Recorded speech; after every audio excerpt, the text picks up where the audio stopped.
Hello, puppies and kittens. Welcome to another episode of Reading Joseph's Myth. And we don't. I don't see Jimmy yet, but we have Bryce, we have Shannon, we have Ivory Darkness, and Tomer. Welcome aboard, everybody. And who wants to be doing the reading today? This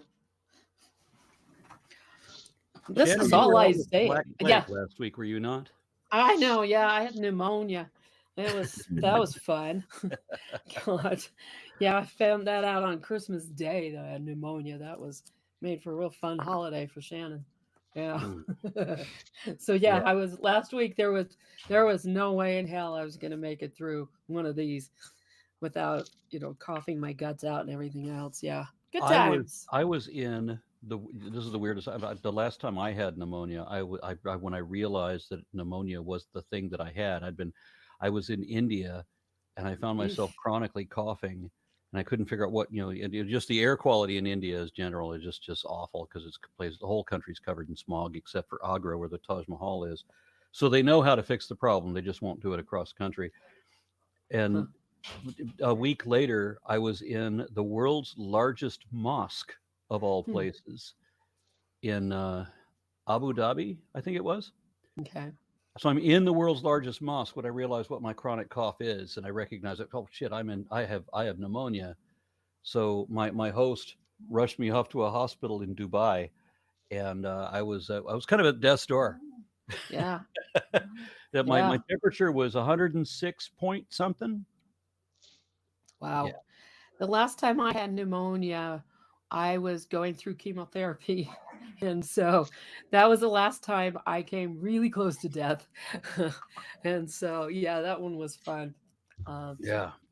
Chemo is scary when you get, because one of the things they tell you when you're in chemo is if you get a fever, if a fever starts, if you get up to even 98, 99 degrees, if it's during the day, you call the oncologist's office or go straight in, or you go straight to the ER. And so this was a midnight run. I was at 99. It was a 20-minute drive to the hospital, and I was 104 when we got there. And so, yeah, that was a little scary. So, yeah, this time I was like, what the fuck? It's been over 11 years since I last had pneumonia. I don't want it again. But I got it we caught it at the beginning instead of at the end, which was usually the case with me. But anyway, so, yeah, that was fun. Greetings, brother. Hi, Jimmy. Greetings. Welcome aboard. I mostly came by to say I'm probably not staying. I genuinely have a migraine and feel like shit, but I thought I'd at least start the show. I sent all of the people from our live show to over here and thought I'd say hi, and don't forget to catch Aaron with Forrest on Skep Talk tomorrow. And I'll read like the first 10 verses. If I can go first and then leave, I'll happily read. Well, appreciate your effort, sir. Thank you. Yes. Is that is that where we're at? Are we first Nephi 13? Yes. Yep. Cool. Are y'all ready to read? I wasn't saying I have to read this ready second. to commence. Okay. Yeah. Cool. I appreciate it. All right. And it came to pass that the angel spake unto me, saying, "Look." Wait, you're not in second Nephi. I'm in second. Yeah. We already did that. Did that. You're right. This is Isaiah. Isaiah writing. The worst part is would have been way more interesting. Like this is somehow less interesting than first Nephi 13. For behold, the Lord of hosts, doth take away from Jerusalem and from Judah the stay and the staff, the whole staff of bread, and the whole stay of water. Now, I can't do it. This screen is super white. This feels like shit, and I'm going to throw up. Thank you so much for doing the show, and I love you all. I'm literally going to go throw up. Bye, everyone. Yeah, well, brother Jimmy. Yep. All right. Bye, I guess. All right. Well, thanks to Jimmy, we have Bryce. Did he get through verse 2 on that? No, I just did one. All right. Verse 2, the mighty man and the man of war, the judge and the prophet and the prudent and the ancient, the captain of 50 and the honorable man and the counselor and the cunning artificer and the eloquent orator. These sound like D&D classes. I do really quick want to point out that I'm Joseph a level really... eloquent orator. I think that's technically a bard, but yeah, I mean the classes can be a little fluid. I want to point out that Joseph Smith really liked Isaiah, and that's partly why he included so much Isaiah in this, but also why he modeled a fair amount of his organization after what's described here. When he starts what he called as the Daughters of Zion, that became the Danites. The Danites was kind of like the colloquial term. That was his first military organization, and he modeled it after the descriptions here, having 50, and each group of 50 has their captains and so on and so forth. So this chapter is like really, really important for Joseph Smith's later history in a military sense. So that's just a quick sidebar. And I will give children unto them to be their princes, and babes shall rule over them. One might call them infants on thrones. So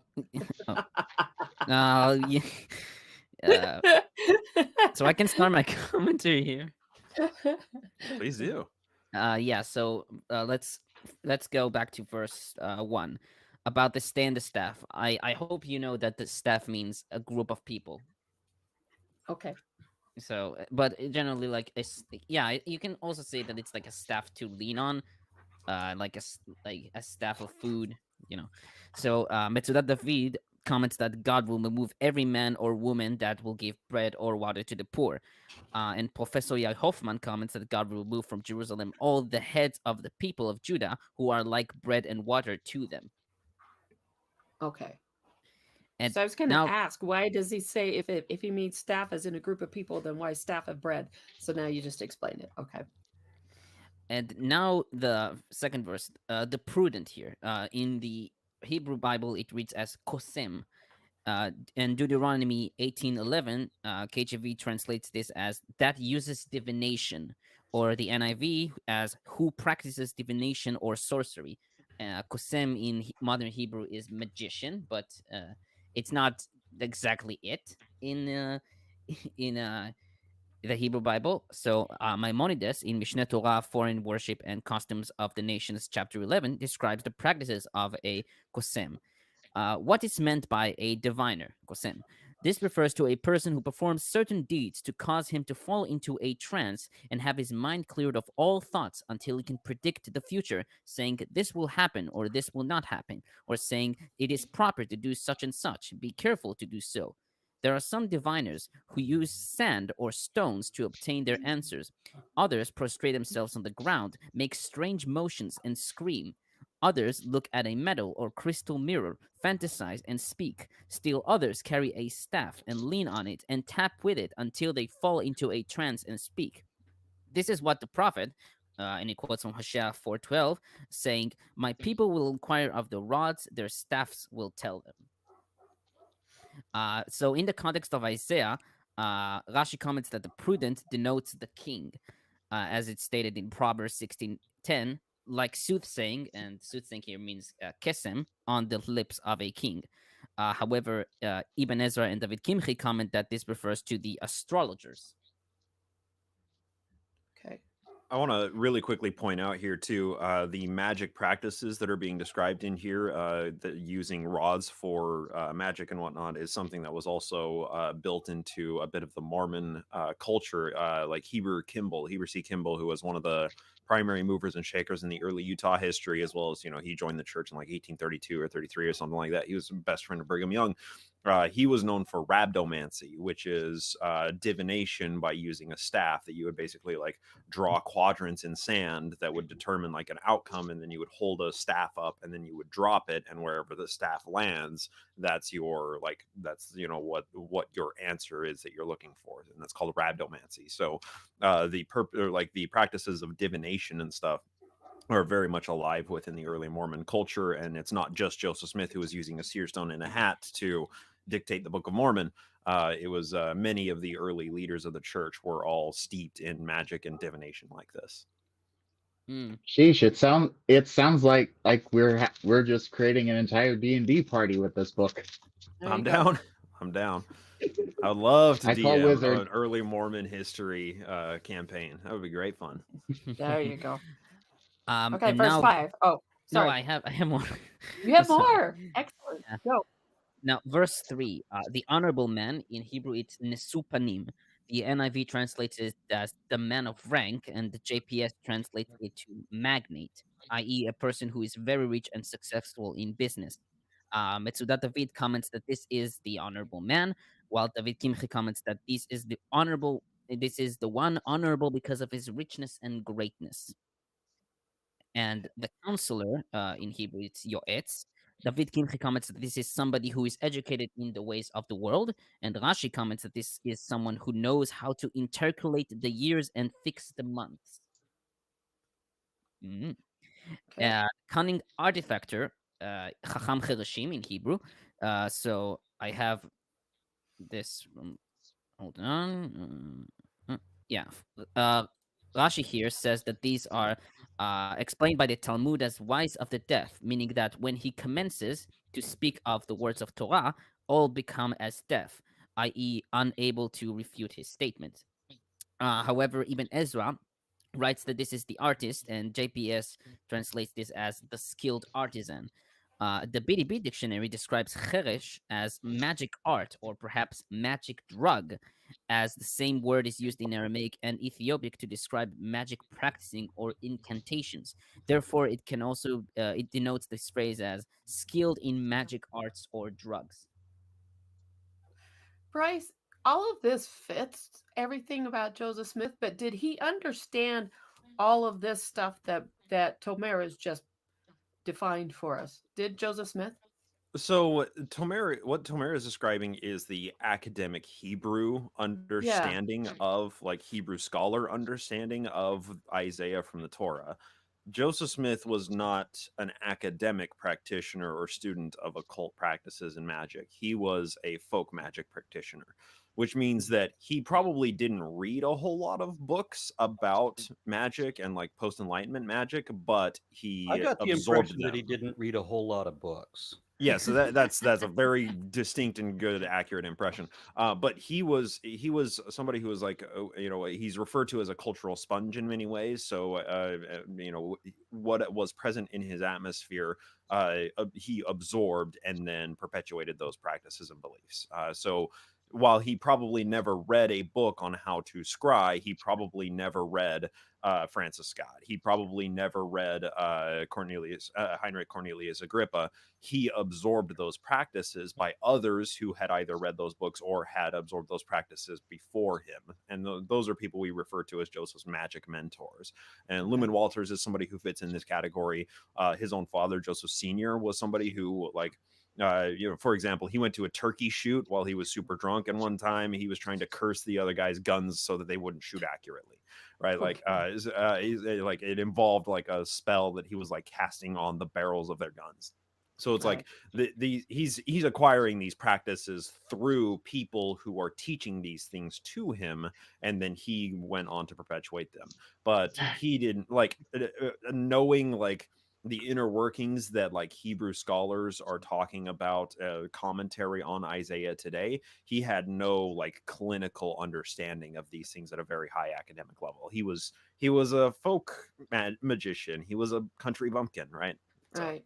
Well, I will say that I've previously mentioned that Joseph Smith mentioned a midrash called Sefer Hayashar, the Book of Jasher. So I don't know if he was. So maybe I really don't know. Well, and he mentioned that after he had been taking. So when this is something we covered recently on the Glassbox podcast, the last episode actually. Joseph Smith was very focused on education, and that was for the purposes of educating his closest circle of acolytes, as well as controlling the education of younger generations. Any good cult leader knows that you have to get kids while they're young and teach them the ways of the gospel in order to keep them as lifelong members. So early on in his tradition, he started what was known as the School of the Prophets. And this was basically just all of the bros, all the Mormon leadership bros getting together in a room and, consuming lectures. And they would occasionally hire outside experts that would come in and teach them for a period of numerous months at a time. And one of these lecturers, one of these outside experts, was named Joshua Satius, who was a Hebrew scholar at the time, came into the School of the Prophets. They hired him for, I think it was like a 4-month period of time. to give lectures and teach the members of the School of the Prophets, Joseph included, how to read and write Hebrew. From 1835 on, he gets a much stronger focus on Kabbalah and on Hebrew magic, as well as like Hebrew Bible translations and things like that. He focuses a lot more on that after he had hired on this outside Hebrew scholar. So he probably learned about the existence of the Book of Jasher probably through Joshua Seixas or through one of his other, Kabbalah inclined acolytes. That's interesting. Yeah. So, and now the eloquent orator. So in Hebrew, it's Nevon Lachash. So Rashi writes that this is one who is fit to be entrusted with secrets of the Torah, given in whispers, such as the story of creation and the account of the celestial chariot. I think is referring here to the Merkabah. Masim Merkabah, which is also something in Kabbalah. And however, sorry, hey Walker. Welcome, Brother Walker. Didn't mean to interrupt you, Tomer. Sorry. That's fine. However, Ibn Ezra writes that this is someone who knows serpent charming. Aaron. Aaron's the eloquent orator. Okay. So BDB dictionary also renders this as serpent charming, and in Psalms 58, 4-5, it reads, "Their venom is like that of a snake, a deaf viper that stops its ears so as not to hear the voice of charmers, melachshim, or the expert mutterer of spells." So, to clarify, the orators were the people who were fighting against, or like they... What? I can't quite wrap my mind around that. I'm sorry. So, as I explained, these are the from what I gather, these are the serpent charmers. Okay. I can refer to the talk of Jonathan if he what it translates as. He that obeyeth, no, sorry, the wise in counsel. I don't know. Okay, and the babes shall govern them. So Rashi comments here that these are the scornful people, and essentially those who mock. Ibn Ezra writes that this refers to the young children. Isaiah 66:4 uses the same word for the babes, ta'alulim, as wantonness. And let me check BDB dictionary. BDB dictionary also translates the babes as wantonness or caprice. So in essence, you're saying this is not considered a good thing, but Joseph Smith, did he interpret it that way, Bryce? Or did he see that as a good thing? I think what we're reading right here is what Joseph is envisioning as the ultimate society, right? This is a society that is being described as being essentially run by the religious community here, right? I mean, it's kind of for me anyway, it's confusing language to read it right now. But what it is really describing here is the breakdown or the structure of what looks like to be a governmental body. And I think Joseph Smith always had it in his mind that a Mormon theocracy is going to be the ultimate form of government that will herald the coming forth of Jesus, right? So I think he's talking about these things as very good. Joseph wants a government that's structured based on what we're seeing here in Isaiah. I mean, I don't mean that's every theist, but I mean there are people in every theology that seem to every Abrahamic theology anyway, that seem to claim that the do. form of government is either Islam or it's Catholicism or Protestant Christianity or Hinduism or whatever, or Mormonism. Yeah. And they are very clear. Mormons are very clear that the Church of Jesus Christ of Latter-day Saints structure is the true government, and that will be the government in the millennium kind of thing. Yeah. And it is kind of interesting because, like, I know a lot of people, especially from American heritage, are very averse to the idea of a theocracy, right? Like, it's always touted that, like, the founding fathers wrote the Constitution to be, you know, a secular governance, so that there would be no state-sponsored religion, and there is an essence of truth to that.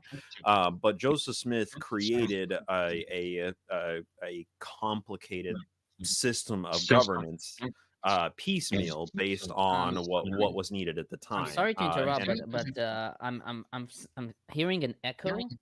yeah, there's some I am feedback. too, and I think it's not on my end. Somebody's Maybe earphones Ivor? are unplugged, I think. I can hear through my headphones. Is the echo coming from me? It doesn't appear to Testing, 1, be. 2, 3. I'm going to put Maybe in the some echo's earbuds just to make resolved. sure. But in any case, what he created was not necessarily a theocracy, but what's referred to by Mormon historians as a theodemocracy. Because within Mormon tradition, we have this concept called common consent, where we vote for things to happen. We vote to sustain somebody. When somebody is called to an office in the church, we vote to sustain them as a member of the church. And this requires unanimity.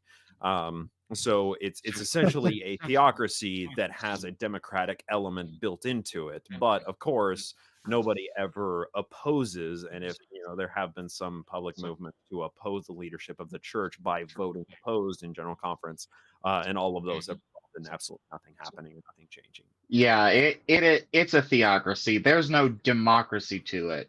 No. I think one of the movies called Mobsters and Mormons actually put it best, as people can Monsters and oppose. Mormons? Yes, it's a movie about a group of mobsters who moved to Utah, to be under like the hiding program, the witness protection action, and they end up in Mormon country.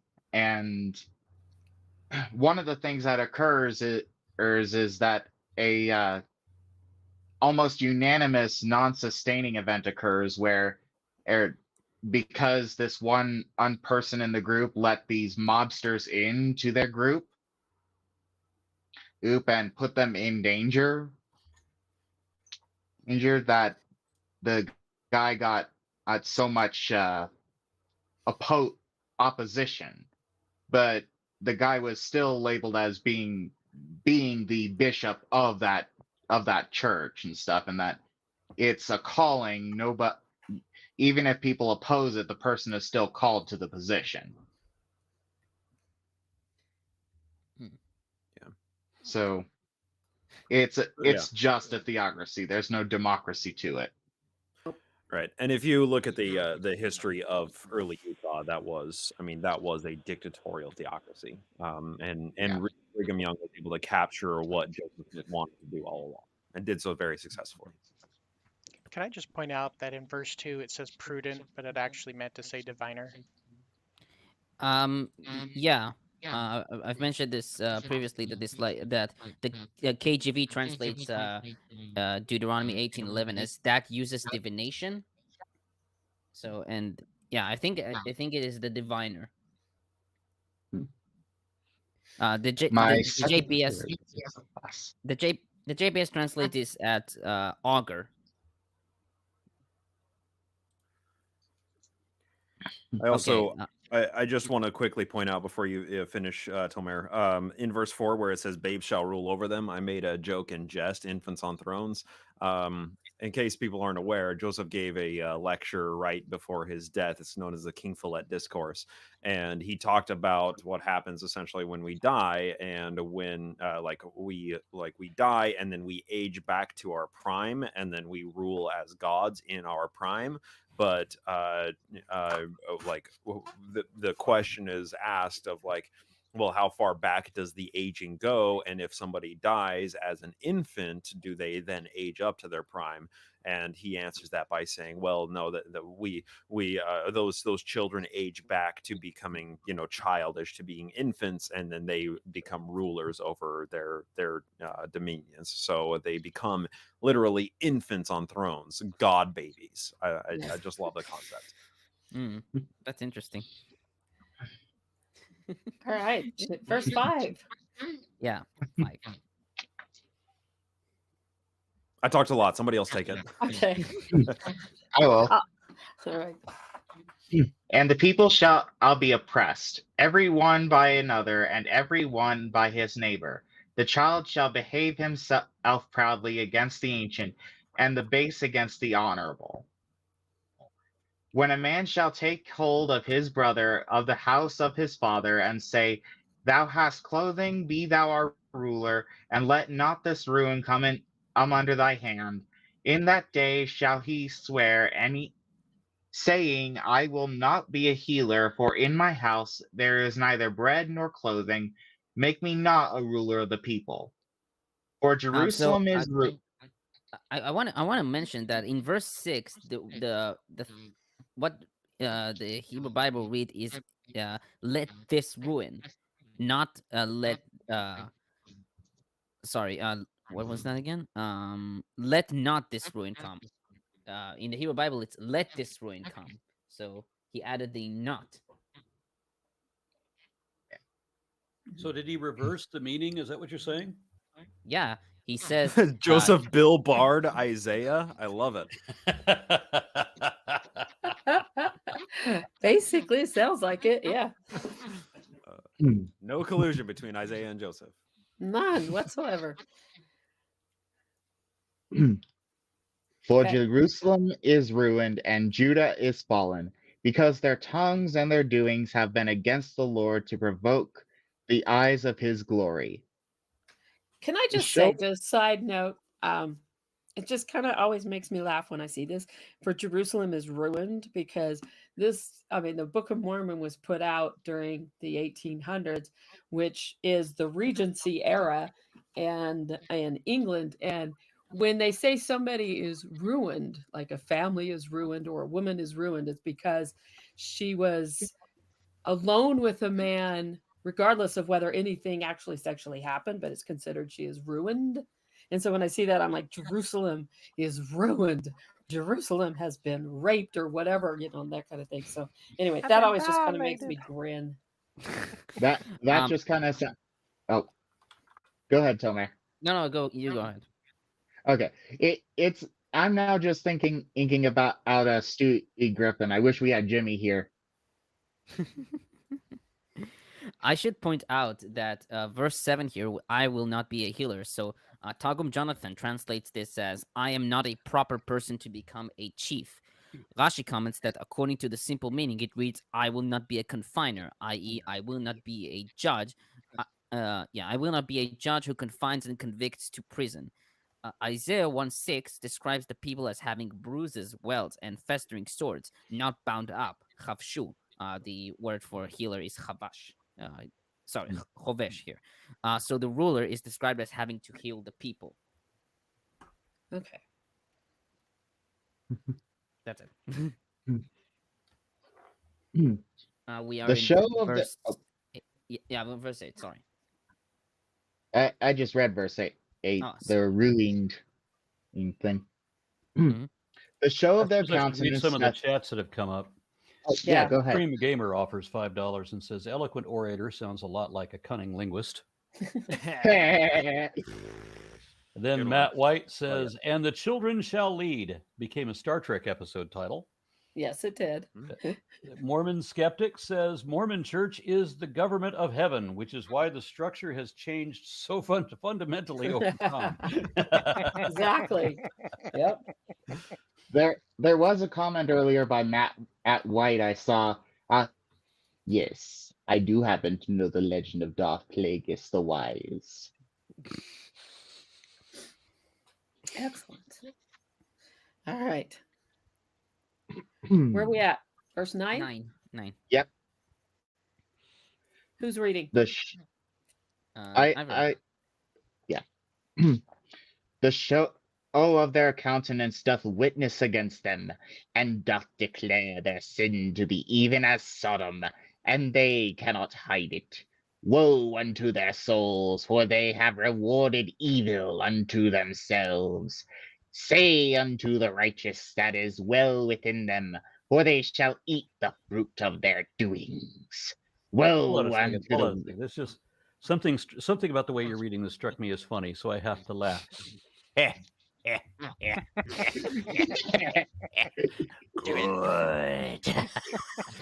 Fruit of their doing. Let the hate flow through you, the hate of God. Please continue. Please. Woe unto the wicked, for they shall perish, for the reward of their hands shall be upon them. And my people, children are the oppressors, and women rule over them. Oh, my people, no, women they ruling. who Yeah.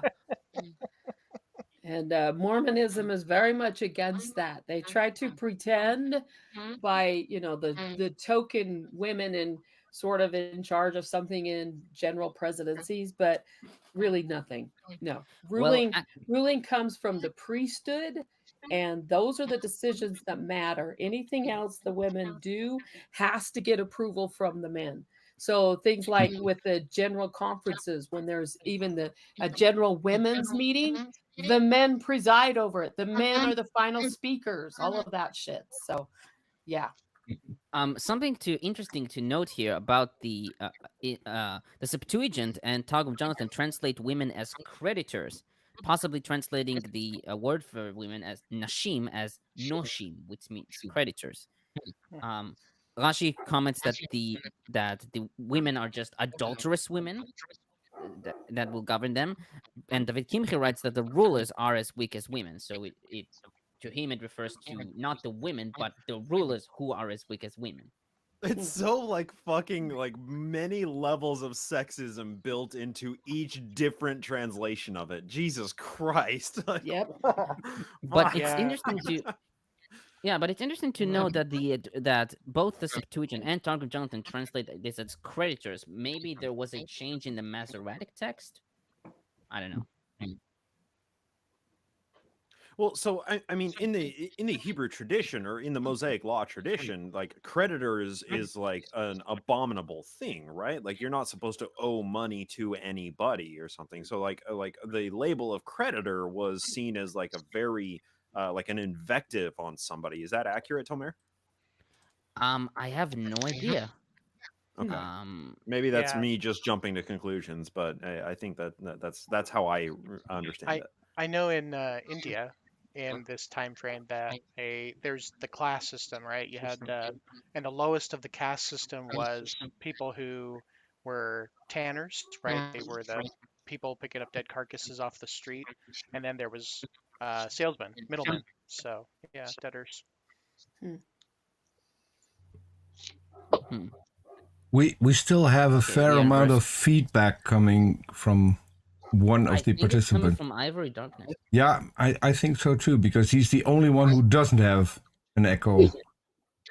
It might be the hood causing it if you have a microphone in your headset. Yeah, hang on a second. I'll switch my mic.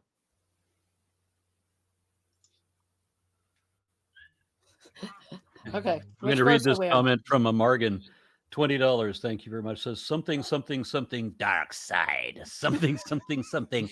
And so it came to pass. There we go. That's such a good comment. Oh my God, I love it.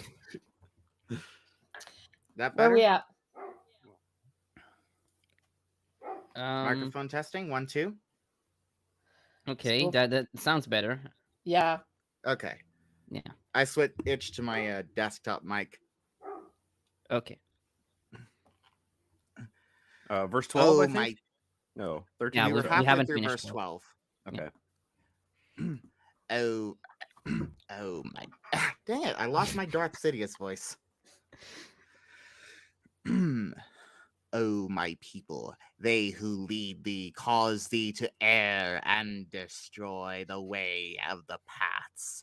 The Lord saith up to plead, and standeth to judge the people. The Lord will enter into judgment, and the ancients of his people, and the princes thereof. for ye have eaten up the vineyard and the spoil of the poor in your houses. What mean ye? Ye beat my people to pieces and grind the faces of the poor, saith the Lord of or God of hosts. Okay. Moral. There we Wait, I get to read the next section because this is one shitty one about women and the daughters of Zion that got thrown in my Yeah. face as a young woman raised in this church. We would get lessons about this all the fucking time to tell us all these things. So I get to read this because Before Go you ahead. before you start, I would like to point out that in verse 14 about you have eaten up the vineyard. Metsuda David writes that the vineyard is a symbol of Israel that the elders and the chieftains have ravaged. That's yes. Yes, and there's a lot of stuff about that. Jacob chapter 5, which will be the next book, is I think the longest chapter in the Book of Mormon, and that's all about the vineyard. So anyway, all right, here we go. Rural grandma here. Moreover, the Lord saith, because the daughters of Zion are haughty, and walk with stretched forth necks and wanton eyes, walking and mincing as they go, and making a tinkling with their feet. I had teachers Wait, that making would a what? a tinkling with their feet. Making a And tinkling.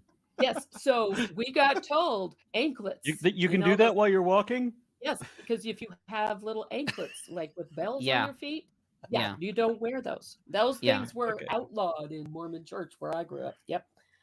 Um, Therefore, the Lord will smite with a scab the crown of the head of the daughters of Zion, and the Lord will discover their secret parts.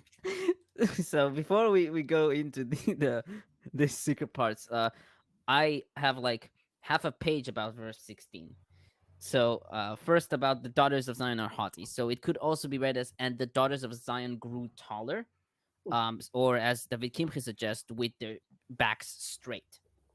The stretched forth neck could also be read as hang on, with their backs straight. Is that like, no, we don't want these women to have spines? Is that how like we straighten- understand that? No, like straighten their back, like full of pride in themselves, so they straight their back, and. Right. Okay. So we need them bowing down before us. Right. That's the sentiment that's being conveyed. So it's you can mean it figuratively and literally. Yes. Fair. Yep. The stretch forth neck. So it could also be read as to walk with throats bent down. Metsuda David writes that this is With what bent down? throats bent down. I've seen that video. Go ahead. So Mormons outlaw porn. So it's only Yeah, done in obviously. secret places. obviously, Which is why Utah has the highest number Oh, of porn oh watchers. my God! Secret Parts is such a good name for a Mormon porn channel. Well, it's discovered Somebody secret take parts. that idea and run with it. You get it for free. I won't even charge you royalties. Yeah, there you go. So the Metsuda David writes that this was the way. So the way of having their throats bent down was a way that they would look pretty, and David Kimchi writes that they did so for the adulteress to look at them. Mhm. And the wanton eyes. So David Kimchi writes that they hint with their eyes to follow them to their homes, and Rashi comments that they color their eyes with vermilion and with blue color. And the walking No and makeup. and walking and mincing as they go. So Rashi comments that they walk as if they float one on top of the other. Thus, a tall one would walk between two short ones in order to appear Hold on to a be second. floating over. Tomer, what did you say they color their eyes with? Vermilion. That's this snake's name. Yeah. Aww. Appropriate. But, All right, go ahead. Hi there, Vermilion. So, again, Rashi comments that they walk as if they float one on top of the other. Thus, a tall one would walk between two short ones in order to appear to be floating over them. The Targum Jonathan translates it as their hair rolled up, and Ibn Ezra writes that they are walking slowly like a child. And the making a tingling with their feet. So in Hebrew it reads Beraglehem ta'akasna, and the tingling is from the ta'akasna, and the root word is akas. BDB dictionary writes that this root word means to shake bangles, like they have these bangles in their feet. And Rashi here, let me see. Yeah, Rashi here comments, when they would pass in the street near Jewish youths, they would stamp their feet and hint to them of the affection of the adulteresses in order to arouse their temptation, like the venom of a serpent. Eches is the venom of a serpent. Okay. Now, how this gets interpreted now, as adverse to the Hebrew interpretation there, is what he's saying is, you're not supposed to be haughty. The girls are not supposed to be like that. They're not supposed to be proud. So the stretch forth necks is more of walking like this, where you're looking up like, I'm better than you. You're supposed to have your eyes down. The mincing as they go, that gets interpreted all sorts of ways depending on what time period you live in. I grew up in the 80s, 70s, and 80s. Nowadays, I don't know how they put it now, but anyway, those kind of things. So when it says the Lord will smite with a scab the crown of the head of the daughters of Zion, we got told things like you will have, bad hair diseases because of whatever you do wrong, that kind of shit. So, yeah. Can I just say, historically, shaming people would be they would strip them naked and then make them travel under the sun, right, in intolerable heat, and that was bringing them to shame. It was meant to be the most height of cruelty and like indignity. Yes. Yeah, the walk of shame. Discover their secret parts, right? So now okay. I can't help but think of Hetty. Yep. All right, verse 18. I have a comment on 17. Oh, okay, sorry. So first, the scab the crown of their heads. Rashi comments that they will be inflicted with tzara'at, which is the biblical leprosy. Chazal in Lamentations Rabbah 4 write that they would become enslaved maidservants, or that God placed on their heads swarms upon swarms of lice. Yeah. Yeah, and the Lord will discover their secret parts. So in Hebrew reads patehen ye'areh. And Rashi comments that God caused that blood of an issue will flow from their, from their orifice. Yeah, and Targum Jonathan translates it as the Lord shall remove their dignity. Yep. So having a menstrual period is undignified. It is, and it's a shameful thing, and that's it's dirty. You see that in the Bible all the fucking time. Yeah, in fact. Well, at least you know that under your menstrual period, you can't be attacked because it's against the Bible to approach a woman on her period. Yep. Okay. In that day, the Lord will take away the bravery of their tinkling ornaments and calls and round tires like the moon. And this is where we would get told not to wear lots of jewelry. A necklace and one set of earrings is fine. Everything else isn't because, What is the issue that with all these religions have against women in particular having pride? I mean, they're against everybody having pride, but, most especially women. Personally, I think there's a lot of men who are threatened by women. And this is their way of saying, nope, no, you might be smarter than me, but I'm going to make sure you have nothing that you can hold over me. I'm going to make everything worse for you because you scare the hell out of me because I don't know how you think. And that's why you get these books like, men are from Mars, women are from Venus and shit like that. But yeah. I want to read a couple comments before you get going because I'm afraid that you're going to be too far. Mormon skeptic says, "Damn King Follett's sermon weaponizing infant mortality." I see I'm a bit late on that one. Yeah. I read Morgan's, and then Anton Gomez, welcome Anton, says, so then Boa Hancock would be a big-time sinner. Yeah, I wonder if anyone gets the reference. Jimmy probably would. I sort of do. Bryce, you get that one? No idea. Nope. Okay, and then it's a the Raven, to the anime One Piece. The Raven 200 offers $4.99 and says, "I'm starting a D&D campaign soon. I'm going to have an NPC based off Tomer." Okay, that's nice to hear. Whether it be a good or bad thing, I don't know. You hope that's a flattering comment. Right. I'm guessing from the comments that I've seen lately that it'll probably be a good thing. Yeah, probably. All And right. before you pick up real quick, Shannon, I just want to note that all of these things are very derisive about the daughters of Zion, but yet that was the name that Joseph Smith chose for his underground assassin squad, was the daughters of Zion. But they were all men, though. So why They did he were all call them the men. daughters of Zion? Well, that's why they garnered the colloquial name of the Danites, because that sounds a lot more manly. Of course, the modern day Danites had the Strengthening Church Members Committee. That's right.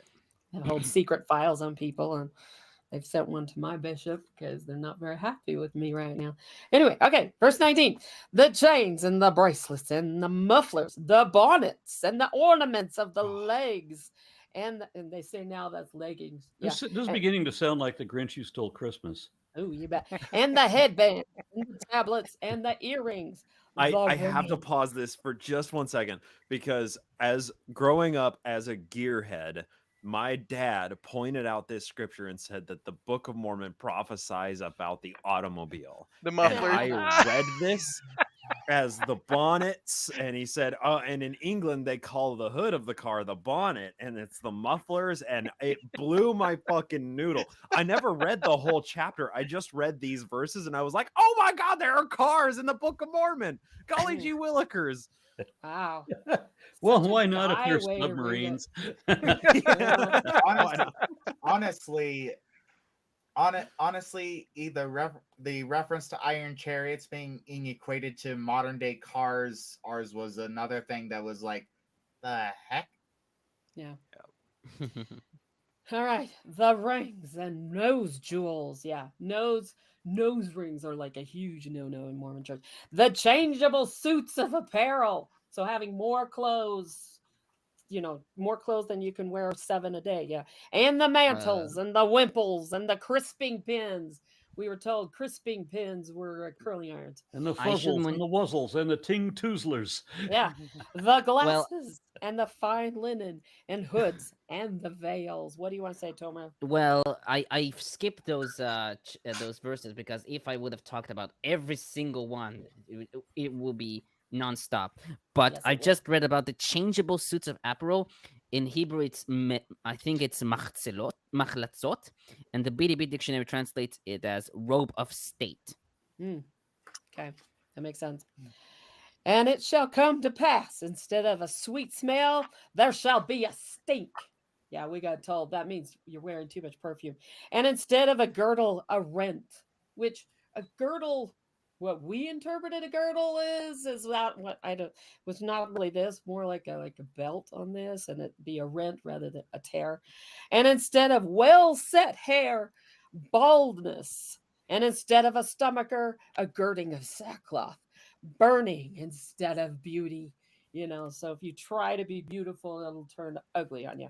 Thy man shall fall by the sword, and the mighty in the war.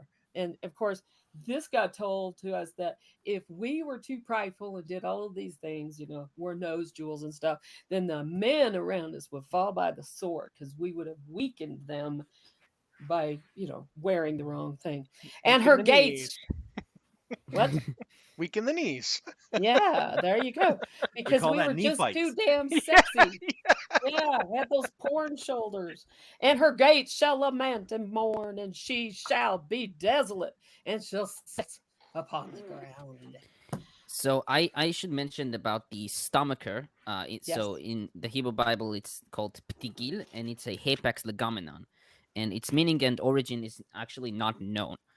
Ibn Ezra writes this is a fine embroidered garment which is worn over all the dresses. David Kimchi writes that this is a white belt of silk. Joseph Kara writes that this is a type of jewelry, but it doesn't know what it was.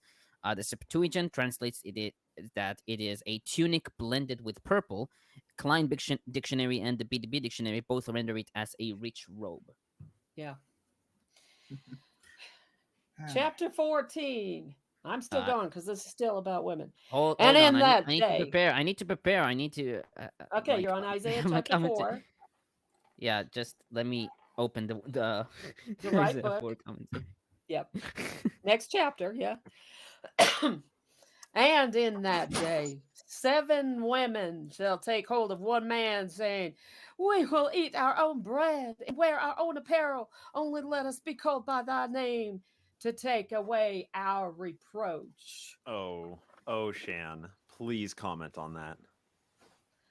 What they mean by reproach here, and Mormons love talking about this, especially Bruce R. McConkie, is because they're not married and they don't have children.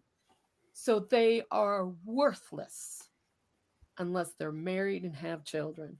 That's what this means. And this church does that all the fucking time. It's also an excuse for Mormons on polygamy, but that's a whole nother ball game. I've heard some. I've heard that's- evangelicals. I've heard evangelicals say something similar, that a woman's responsibility is to produce as many souls to the Lord as she's physically capable of doing. Yep. So I wanted to go over the take away our disgrace, but you want me to go on the 7 women first, or? Well, I want to comment on that really quickly. Shannon, I don't think we should gloss over that this is used for a justification for polygamy, because this is one of the central scriptures that is used by fundamentalists as a justification for polygamy, right? Like, this is something that is central to many fundamentalists, or polygamy practicing Mormons, that they believe in this, and it is used as just scriptural justification for women to be regarded as chattel. All they are good for is being attached to a man of high repute and shitting out babies. That's all the good that women are in the church. Abraham, that's all they can and do. its concubines. It's just all over, right? and the thing too is, if a woman is not physically capable of having children, she is not seen as worth as much. That she must have done something wrong, something sinful, that God cursed her uterus so that she can't have children. I mean, it's just look, my first child, my first pregnancy, my son came 15 weeks early, only lived for 2 weeks. It's a death risk. It was a death risk for me to have children. For me to have my second child, my daughter, they were watching me weekly, all sorts of stuff with all of that. But after my son died and everything, I cannot tell you how many people would come up to me at church and be like, you've been married for this long. How come you don't have any children? Why don't you have children? You guys need to have children. And be like, I tried. He died. And it's just like, what did you, all these kind of things. And the judgment that comes over a woman if she cannot have children is horrific. And that it's even worse if a woman chooses to not have children. And this is why you have these fucking laws in this country that don't allow a woman to do something like, say, have a voluntary hysterectomy without the permission of her husband, of a man. I mean, when I was in my 20s, I wanted to have a breast reduction because mine were watermelons. And I got told, no, you need to wait till after you've gotten married and have children. The doctor wouldn't even consider it because does the law actually state milk glands? Does the law actually state that an adult has to wait until they're married to make this decision? Adult woman has to have permission of a man to get a voluntary hysterectomy. You could only have the law one under the law in what state? Most of the states, especially the fucking one I live in. Utah. Wow. And yeah, I could get one now because I'm, it's a death risk for me to have children. But somebody else, like some woman in her 20s who doesn't want to, can't go get her tubes tied unless she has permission. Well, it's worse than that. Like if it sometimes the fetus will be in the fallopian tube, right? And the fetus is going to kill the mother, and the baby's not going to survive. And without that option of terminating the pregnancy, you're condemning both to death, right? A preventable. Yeah, and there's some states now that ever since the Roe v. Wade thing was done, the Dobbs decision, they don't even have that option anymore. Utah isn't quite that extreme, that kind of an ectopic pregnancy, it's called. That's one of those times when, yes, you have to do that. But it's just it's just beyond, and does a man have to get permission from a woman to go get himself snipped? No, He doesn't even have to tell her. He doesn't have No. to tell anybody. Nobody has to know. He can just go and fucking do it. Yeah. Yeah. I'm going to read a couple of comments real quick. Mormon really Skeptic quickly says, what's there? Only because it's related. I want Shannon, because in your time, like in my growing up in the church, they didn't talk about this at all. But in your time, contraception was discouraged. Very And much that was so. very common up until basically the early 90s, that church leaders spoke out against contraception because women are just broodmares. But you were taught as a kid, contraception is evil. Yeah. And I come from a family of 9 kids. My mom had told me once that there were times she thought about not having any more. And then they would talk in general conference about how you shouldn't limit how many children you have. You should just have as many as God says. Yeah. I got to read a couple of comments. Women are primarily responsible. This is from Mormon Skeptic, who comments, women are primarily responsible for the nurture of their children. Proclamation on the family. Yes. And then there are a couple of emojis indicating nausea. Yes. And vomit. And then JC, broken heart, black heart, broken heart, every time Shannon talks about her son. Thank you.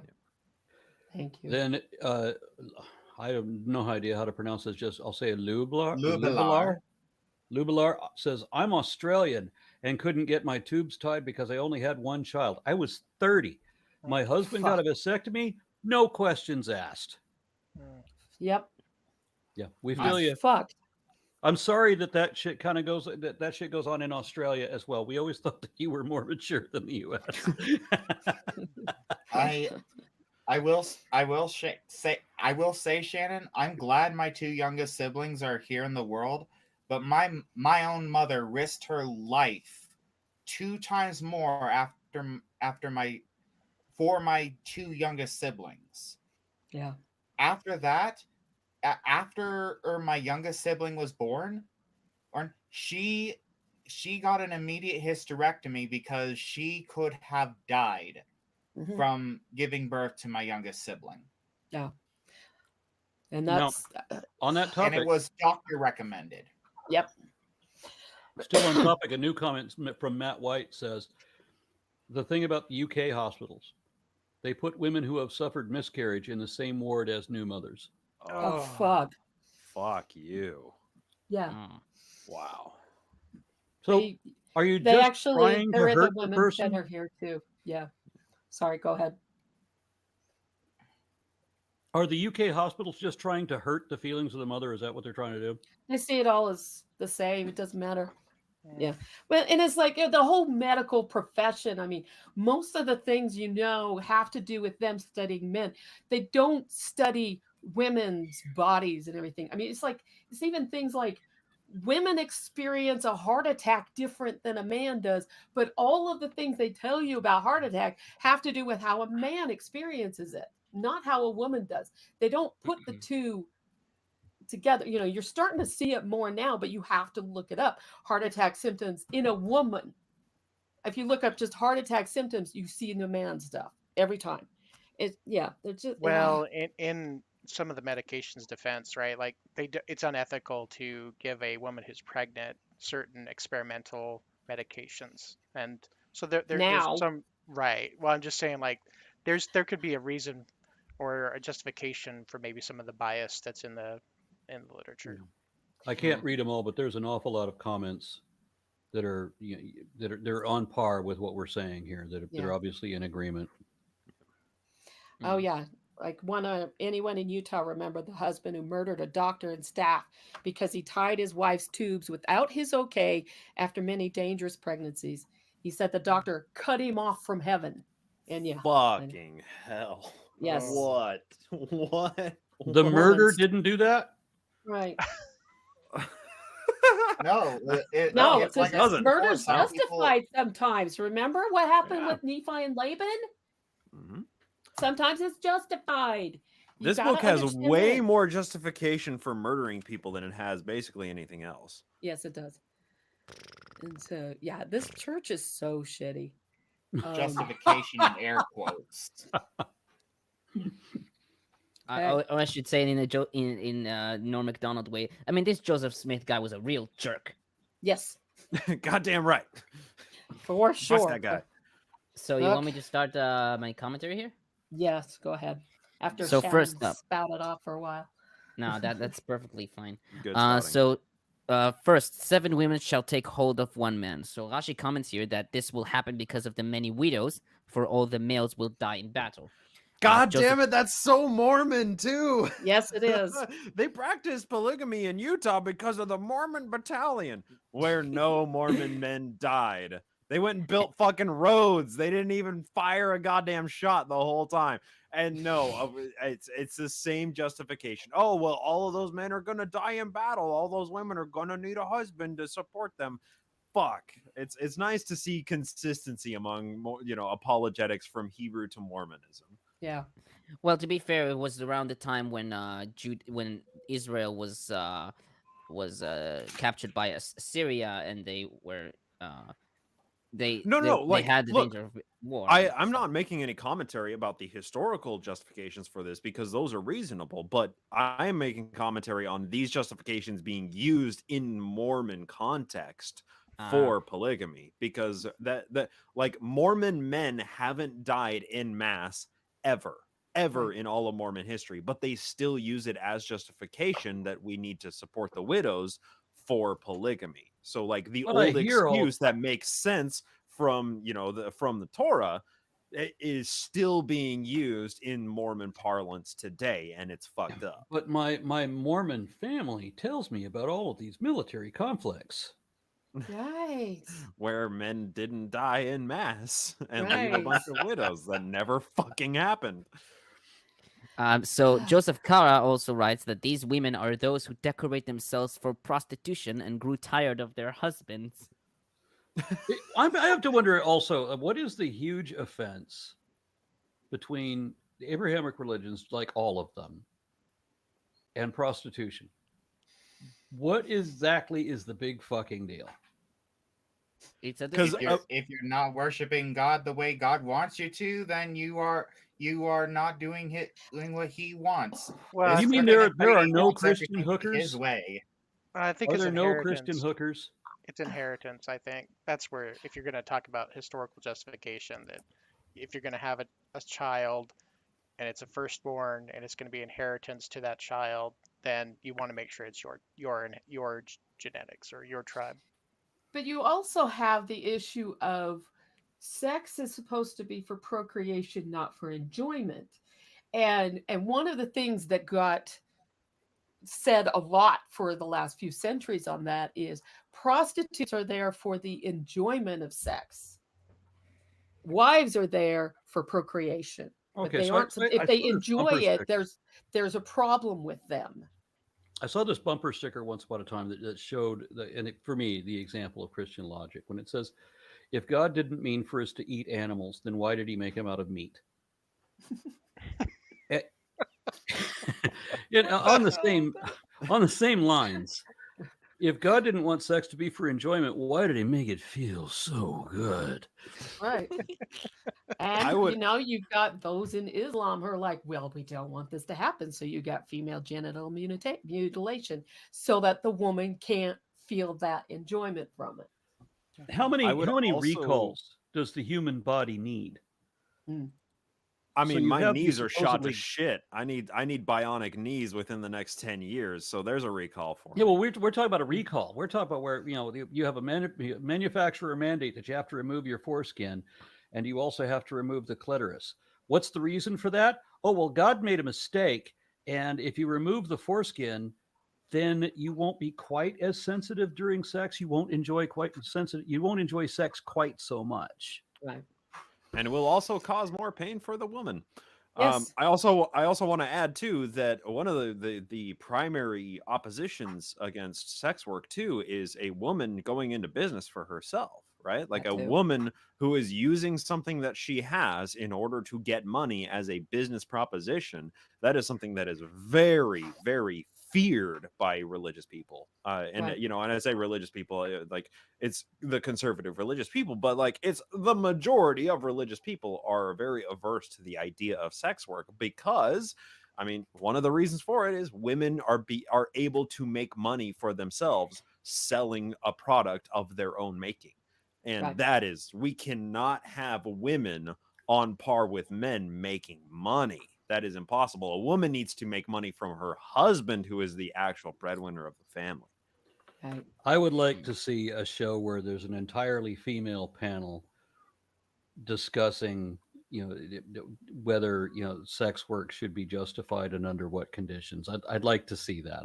Go to I'm Sunstone. Honestly, there was one of those panels, a similar panel at Sunstone Yeah. last year, and they were looking at it through the Mormon context. And one of the guest speakers was essentially a Mormon escort, who's a faithful Mormon who also provides sex work services. Very Right. fascinating panel. Yeah. If you're a Mormon and you believe in polygamy, then do you have to get hookers by the dozen? Only if you marry him. Oh God.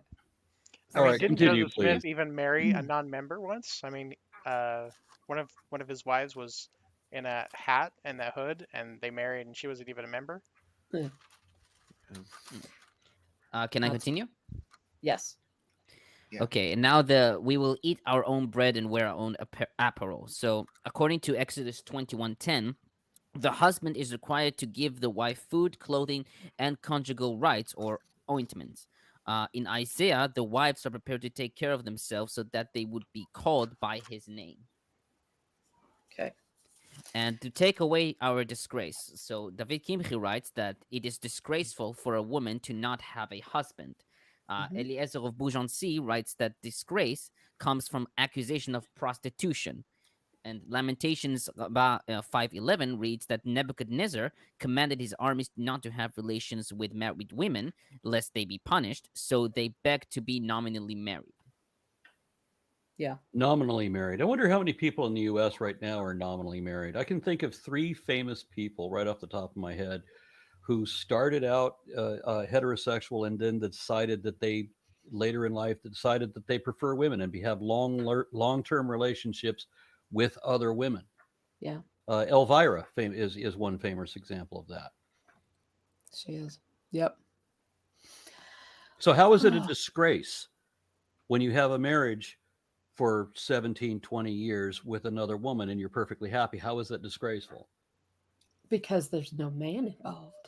Right. Because no babies can come from such a Oh, I relationship. get it. So it's a disgrace to the man.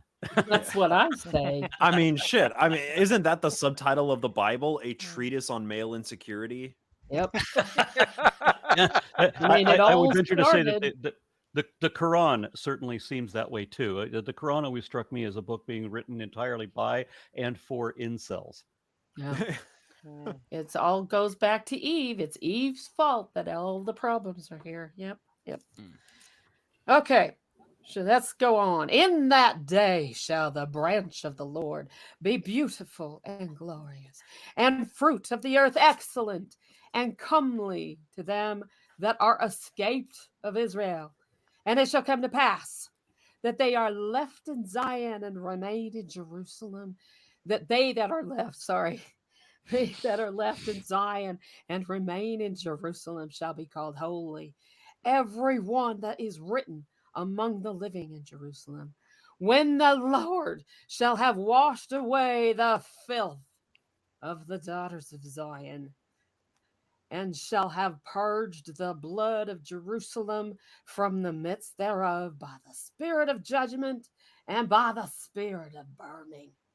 Ooh, The that filth spirit of of the burning. daughters of Zion is Yeah, I felt that simply spirit of burning once when I was a because kid. they're not married and they don't have fucking children, which we already spouted off about it for a while. Okay. Yeah, I felt that spirit of burning when I was a kid, but fortunately I went to the clinic and they fixed it. That's always good. Yes.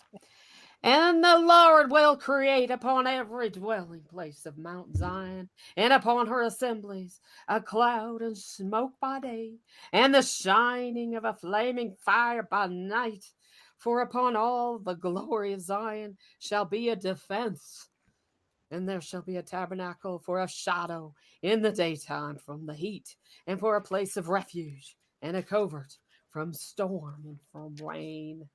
Well, I have only one Tolbert. Yeah, I have one comment from two comments for verse 2. So the branch of the Lord, David Kimcher writes that this is the Messiah. Ibn Ezra writes that it could either be the king Hezekiah or the righteous of Jerusalem that will be saved. He also comments that Moses ibn Gikatila writes that it could be read as in its plain meaning, that God will send his blessing upon the plants and fruits. In the Bible, the word for plant, tzemach, is also a nickname for the king, like in Zechariah 3:8 and 6:12. Stinkweed. I'm just kidding. Excellent. And the fruit of the earth, Rashi comments that those are the sons of the righteous who continue in their ways. And David Kimchi writes that this also refers to the Messiah. In the context of the king interpretation, the fruit are the people themselves. All right. Now, chapter 5 is 30 verses long. Okay. Do we have time? Yeah, we have time to do it. Yeah, I have time. Yeah, I got to read through a couple of comments real quick. There's just two here. Winter Scoop said prostitutes historically paid tithes with services rather than money, since the money was unclean somehow.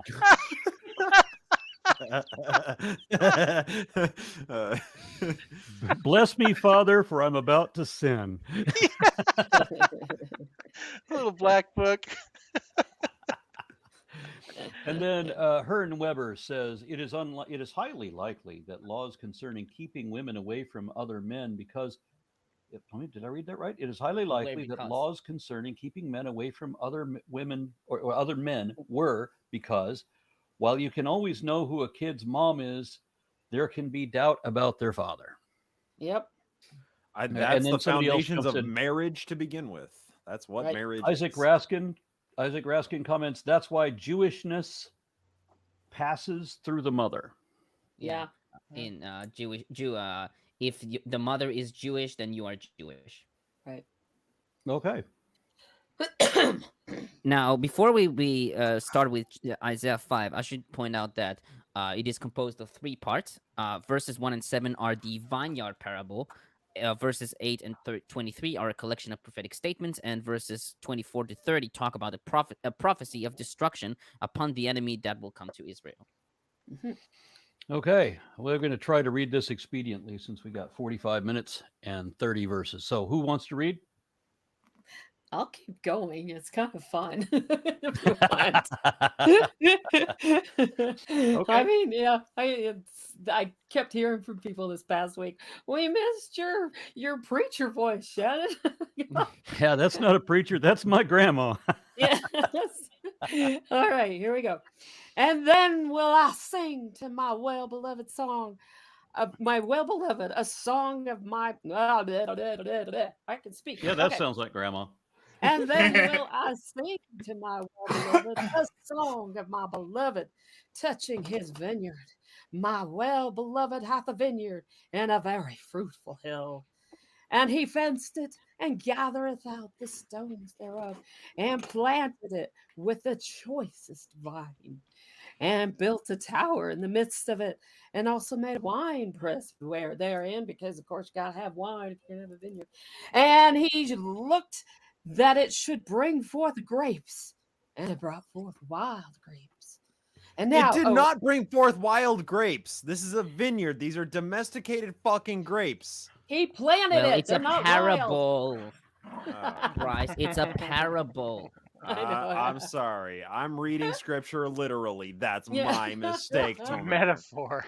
It's a metaphor when you want it to be. Yeah. And now, inhabitants of Jerusalem and men of Judah, judge, I pray you, betwixt me and my vineyard. What could have been done more to my vineyard that I have not done in it? Wherefore, when I looked that it should bring forth grapes, it brought forth wild grapes. Because I planted it and it just did because I said so. And now I will tell you what I will do to my vineyard. I will take away the hedge thereof, and it shall be eaten up. and I will break down the wall thereof, and it shall be trodden down, and I will lay it waste, and it shall not be pruned nor digged. But there shall come up briars and thorns, and I will also command the clouds that they rain no rain upon it, and I will put a tower in there and a sleeping princess at the top. Okay. All right. With a dragon? No, Sleeping Beauty Oh. didn't have a dragon.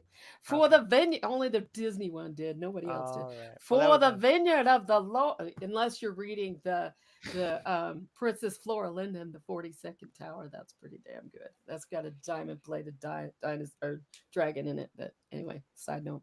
Okay. Anyway, for the vineyard of the Lord of hosts is the house of Israel, and the men of Judah his pleasant plant. How are the men of Judah a pleasant plant? Okay, never mind.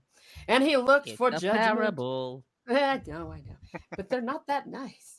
Because he's like beating down women. That doesn't make them pleasant.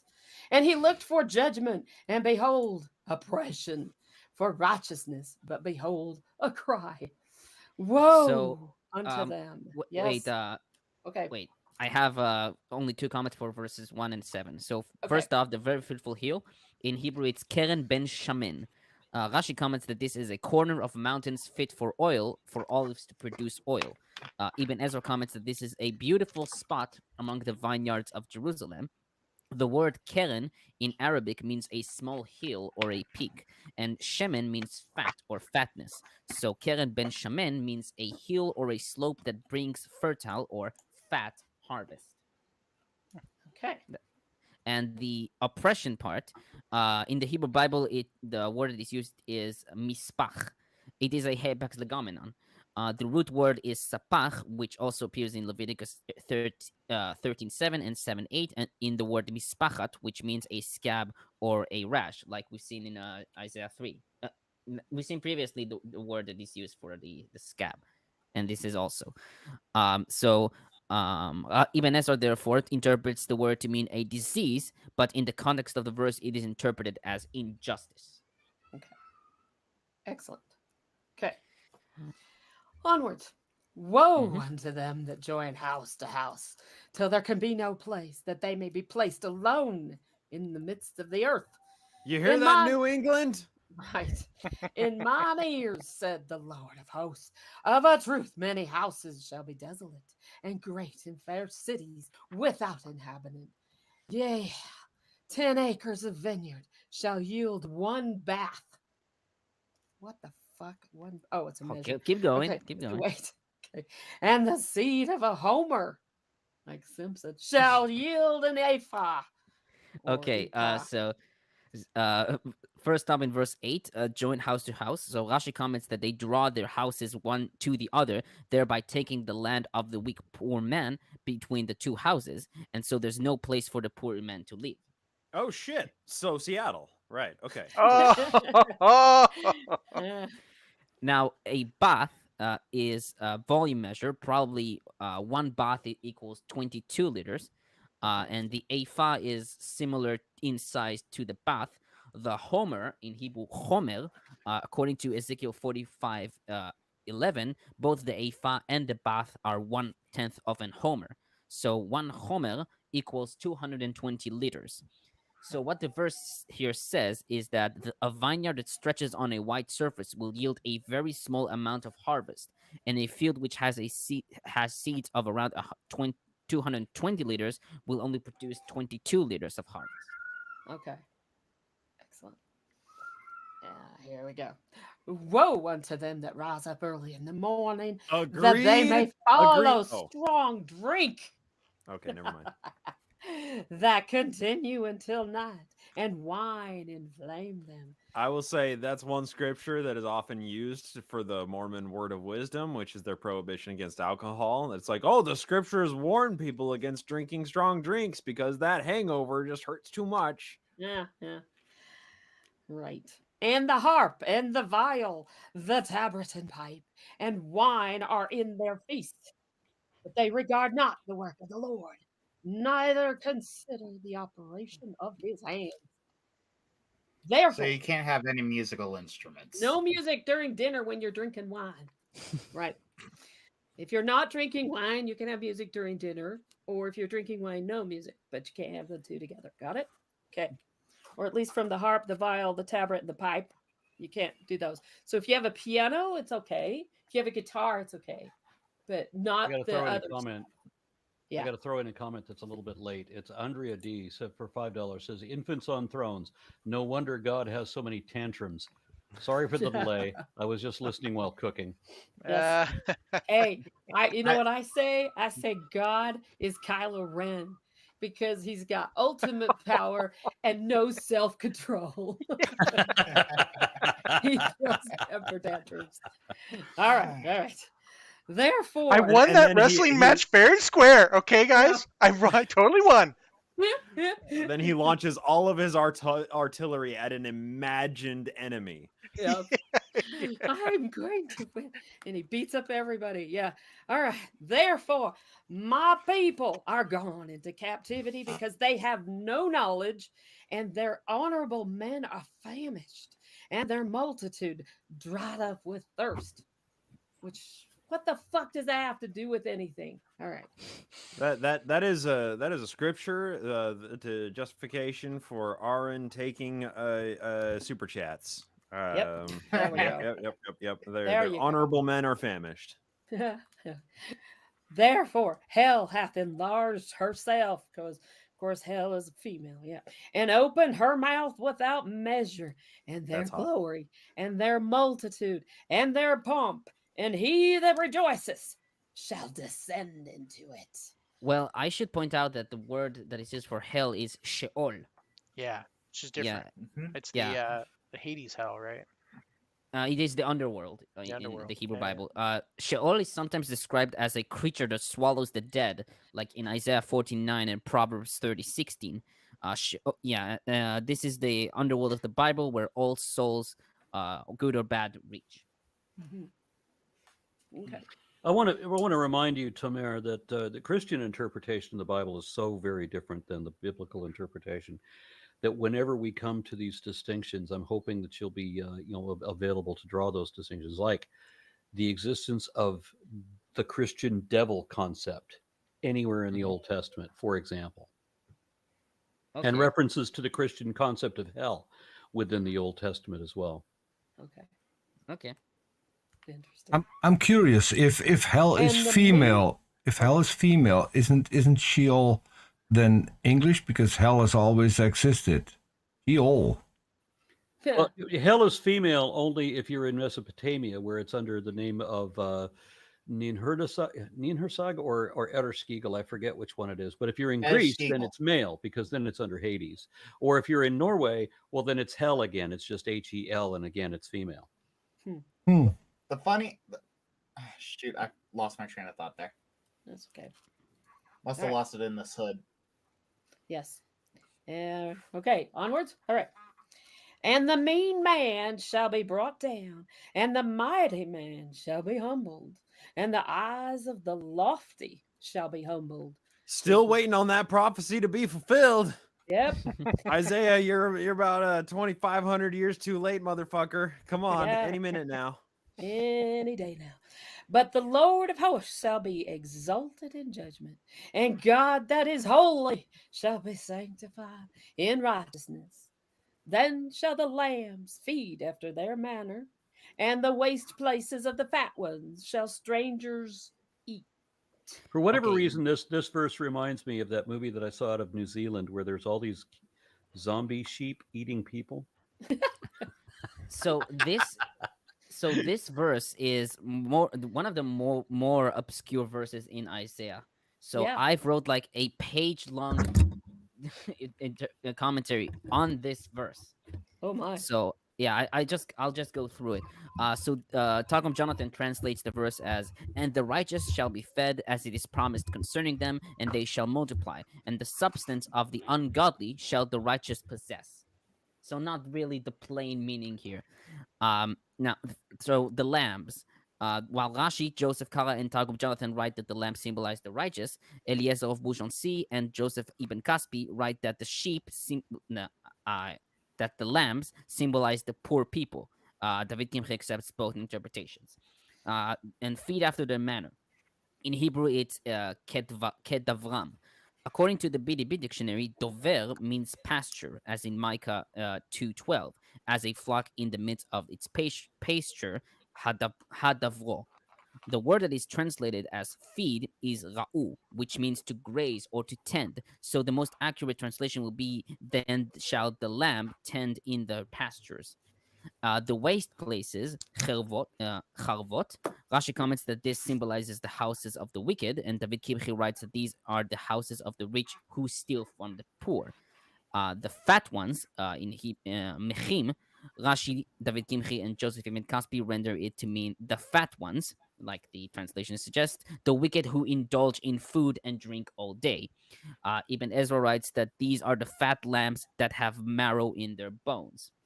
The strangers, in Hebrew, garim, Rashi writes that those are the righteous who are like sojourners, shall eat them. David Kimchi and Joseph Kaspi render them as the poor who will come and live in the houses of the rich people. It could be that the letter Reish replaced the letter Daled, and in that case the name is Gdaim, which means lamb. And actually the Septuagint and the Vulgate translate this to mean lamb. Okay. That's it. Excellent. Woe unto them that draw iniquity with cords of vanity, and sin, as it were, with a cart rope, that say, let him make speed, hasten his work, that we may see it, and let the counsel of the Holy One of Israel draw nigh, and come that we may know it. Woe unto them that call evil good, and good evil, that put darkness for light, and light for darkness, that put bitter for sweet, and sweet for bitter. I feel called out. Mormons will use that for part of their condemnation of the LGBTQ plus. Yeah, I mean that's feel just called a out. really that's a really useful scripture for vilifying anybody who you don't like. Yep. And that's used against anti-Mormon rhetoric, that is used against the LGBTQ movement, that's used against feminists and the entire like ERA movement in the 1980s. Like, this is a fucking huge thing in Mormon culture. This is a very weaponized verse. Yes, it very Now much it can is. be used against me. My name. There you go. Um, there you go. I should Yes, point tell out me. that in verse 18, according to Talk of Jonathan, Rashi, and David Kimchi, this verse represents those who are at first start to sin little by little, like they are pulling the cords or thin ropes of vanity, and then they are sinning like they are pulling it with strong ropes, the cart ropes. Okay. So that's Excellent. Woe unto the wise in their own eyes, and prudent in their own sight. You hear Woe- that, all you atheists I know. that think you have all the answers? Yeah. You think Well, you're the so only smart? ones who think they have all the answers are the religious ones. Well, and like that's another, like this whole section, this is the woes section, right? Like, Yep. this is all used to vilify all of these movements, as well as like academicians, people who like study shit. Like, anybody who is wise and learned is a villain in the Mormon world, and it's Yep. not just Mormon, I should say. I'll point Yeah. that out. They who are learned would think they're wise. Yeah, and hearken not. Woe unto Gonna the quote- mighty to drink wine, and men of a strength to mingle strong drink. So Hey, those who beer make before liquor. cocktails. Not a good idea. Yeah. Gonna say. Oh, go ahead, No, Tomer. go ahead. You're more No, go on, relevant than me. Okay, No, it was you- just a quick no, go on. comment. Another quick reference to a title of one of Aaron's videos: "Religion reverses everything." Yep. I mean, we did a Book of Mormon versus Mormonism episode, because it's like, passages like that, we take it and like compare the Mormon church against its own fucking book. And it's like, yeah, the religion reverses everything. There's a semblance of a good point here, right? Like, Yep. somebody who is like an arrogant asshole, like, yeah, woe unto the arrogant asshole. That's fine. But that is used as a weapon to vilify any learning of any kind in any field, because that is Yes. evil. For sure. Here's a better way to put it: "Woe unto the arrogant asshole, for he may be punched in the fucking face." There you go. There you go. Perfect. I Good. should point out that to mingle strong drink, so the word for mingle is mesech, mesoch, sorry. The word also appears in Psalm 75:9. This is the JPS. There is a cup in the Lord's hand with foaming wine fully mixed. Rashi comments that in Hebrew, limsoch means to mix strong wine, and the preparation of the drink is called mesech. Ibn Ezra, however, writes that it means to pour out, like in Isaiah 19:14. Okay. If you got foaming wine, you got a problem with your wine. Send that back. Get angry at the server. They fucking poured it wrong. That was unacceptable. Yep. All right. Who justify the wicked for reward and take away the righteousness of the righteous from him. Therefore, as the fire devoureth the stubble, and the flame consumeth the chaff, their root shall be rottenness, and their blossoms shall go up as dust, because they have cast away the law of the Lord of hosts, and despised the word of the Holy One of Israel. Therefore is the anger of the Lord kindled against his people, and he hath stretched forth his hand against them, and hath smitten them, and the hills did tremble, and their carcasses were torn in the midst of the streets. For all this his anger is not turned away, but his hand is stretched out still. And he will lift up an ensign to the nations from far, and will hiss unto them from the end of the earth. And behold, they shall come with swiftly. None shall be weary nor stumble among them. Real quick, pointing out that Isaiah passage, he will lift an ensign to the nations from far. This is one of those passages that is used to harmonize the Bible with the Book of Mormon, because later on we're going to meet this super awesome dude who raises up an ensign that's known as the title of liberty. And it's like for the family, for our country, for our God, or whatever. He's a warlord, essentially, that he's rallying his people, his soldiers behind him with this theocratic cry. So this is yet one more of those passages that it's like, oh, well, Isaiah prophesied that somebody will lift an ensign to the nations, and here we have, is that General Moroni or is that Helaman? I can't remember who's the title. Captain Moroni. That was Moroni, yeah. So Captain Moroni Moroni, lifted yeah. the ensign and became a warlord, and that is the fulfillment of an Isaiah prophecy in the Americas. I guess I've been pronouncing that incorrectly my entire life. My mother has had like a lifelong subscription to Ensign magazine, and I've always called it Ensign. Well, because that's the way the normal people pronounce it. Yep. It's like Yeah. ensign is a rank in the Navy. Yes, but no, this is an ensign. You get a subscription to the Ensign magazine because Mormons like to make their own words. Yes, they do. They're very good at that. I got a comment I got to read real quick. This is Isaac Raskin says, in Talmudic times, wine was made very strong and had to be diluted with water before drinking. No, you didn't have to dilute it. You're just fucking wussies. I'll take some of that prehistoric wine. Yes, please. Yeah. I should point out that ensign is it is a national flag flown on a vessel to indicate nationality. So Yes. Yeah. So verse 25, the hills did tremble. Rashi comments that this refers to the kings of Judah and their princes, but Abavanel comments that these are the kings of Israel. So whichever one you want, decide. And their carcasses were torn. The word that is translated as torn is sucha. This is a hapax legomenon.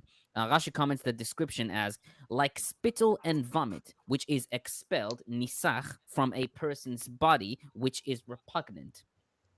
And both the Septuagint and Targum Jonathan translate sucha as dung or shit, i.e., their carcasses were like dung in the midst of the streets. All right. And the nations from afar, Joseph Kara, David Kimchi, and Ibn Kaspi wrote that this refers to Sennacherib, the king of Assyria, because, it's Isaiah, and was written at that time. However, Rashi and Ibn Ezra wrote that this refers to all nations. Okay. Excellent. Mm-hmm. Okay. Comment? Do you want to read it first before we go on? I have no comments here. No, Aaron. Oh. There's a comment that was put in. You're muted, Aaron. My apologies. Yes. All right, so Jav, $5 says, I don't understand how Joseph had the attention span to write this. It wears me out just to listen to this drivel. I can't imagine having to write it. Yeah. Well, funny thing, oh. he didn't write this technically. Yeah, he copied it. Yeah. Yeah. I will Listen, point out. Considering he wrote this out of a hat, I'm surprised that any of this drivel is coherent at all. I think this portion was done with MS. So they might have just literally took their family Bible off the shelf and just wrote it. So that is what happened, but so this is a situation where we get a window into the translation or the authorship process of the Book of Mormon, because Joseph Smith was just reading out of the book of Isaiah to who was writing this, which at the time was either John Whitmer or Oliver Cowdery. I'm not sure who was actually the scribe for this portion of it. So he was just reading it out, and then the transcriber was writing it down with no punctuation or anything. And then when they handed this to the printer, John Gilbert, who was going to print the Book of Mormon, he was elated that this was just a copy paste from the Bible, because then he could just go to his Bible and use that to put the punctuation and the correct versing structure in all of this from the printer's manuscript that had none of that information. So like Joseph Smith plagiarizing the Bible here made John Gilbert's job a lot easier, because he actually had a source material that he could use for the punctuation and the verse breakings. Well, not verse breakings, it was written in paragraph form, but for the punctuation of it. Yeah. All right, 4 verses left. Here we go. None shall slumber nor sleep, neither shall the girdle of their loins be loosed, nor the latchet of their shoes be broken, whose arrows shall be sharp, and all their bows bent, and their horses' hoofs shall be counted like flint, and their wheels like a whirlwind, their roaring like a lion. They shall roar like young lions, they shall roar and lay hold of the prey, and shall carry away safe, and none shall deliver. And in that day they shall roar against them like the roaring of the sea. So the lions in the sea. And if they look unto the land, behold, darkness and sorrow, and the light is darkened in the heavens thereof. So what about the sea lions? Everybody's going to roar. A lot of roaring. Yes. Holy shit. At least we have those in the New World, not so much horses. Yeah. We've got tapers. Yeah. Tapers. Can you imagine writing on your battle taper? Yes. You'd look like those dwarves in the third Hobbit movie. And they come riding in on the pigs. Yeah. I think they came riding in on goats, actually. Was it goats? I was thinking it was pigs. I haven't watched it for a while. Yeah. Okay, well, congratulations on getting us through that. You're welcome. I was told that we're going to have to pick up the pace on the Bible lessons. I know you guys aren't a part of that, but somebody pointed out that when they counted up all the chapters that are in the Bible, not just the books of the Bible, but the chapters they're in, they said if you read one chapter a week, it'll take you 25 years to finish it. Job security, baby. Yeah.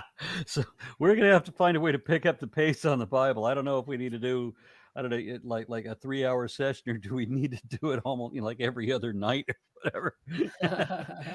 We're going to have to pick up the pace on that somewhat, because I'm 60. I'm not going to sit around here for 25 years reading the Bible. Oh my God. Yeah. We're making quick. good time on the Book of Mormon. Oh, yeah. Real Good. quick. Mr. McCrinen in the chat, it has posted a question to both me and you, Aaron, but I think this question might be better answered by either Shannon or Bryce. Is Moroni supposed to be Metatron?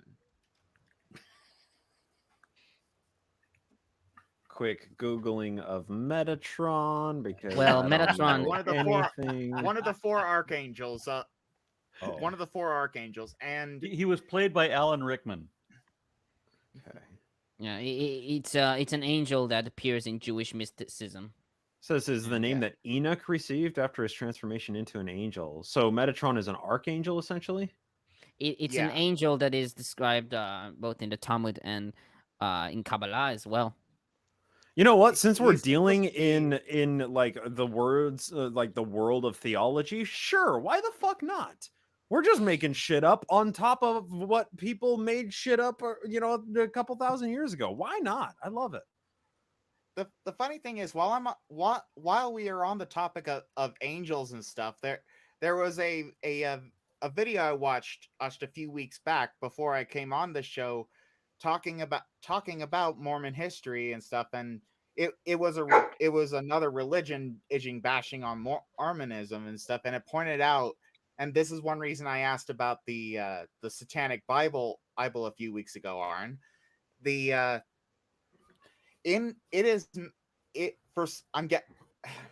I heard it was mentioned that in the Satanic Bible that Mormo was a god of the living dead, and that his followers were called Mormons. So that was like some kind of connection in for some reason that this video made. And Moroni was just an ascended human, according to what I know about scriptural history. Somebody told me He that was the name of the angel changes with the duty that the angel performs, so that the angel Moroni could be Gabriel, or is it Gabriel? Whichever No. angel was also dictating the. No. Okay. No. All right. Gabriel is Noah. Noah. Yeah. Yes. Yeah, according and to Adam Mormon. became Muhammad. Michael. Muhammad took dictation from Noah. There you go. Now that's according to Mormons. Yeah. According to Adam Mormon. became Michael. So no Muslim Noah is going to agree with that. No Nope. other religion is going to agree with it.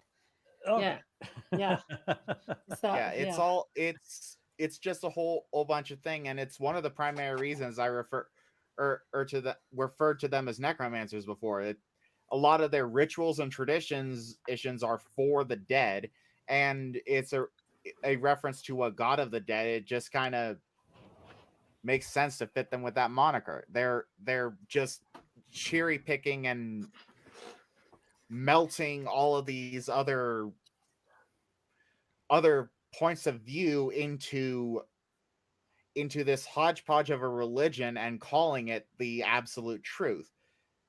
I remember in a primary lesson once I was told that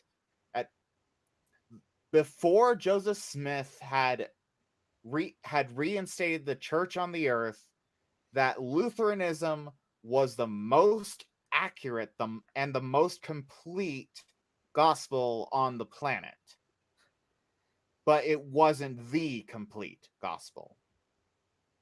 That sounds like a philosophy of men. Mingled with scripture. Yeah, that's right. Yeah. I'm the only person on here that's been through the temple. That's something that's said in the temple thing. That Satan, Lucifer, is out there teaching the philosophies of men mingled with scripture. That's right. Yeah. It's all man-made anyways. Yeah.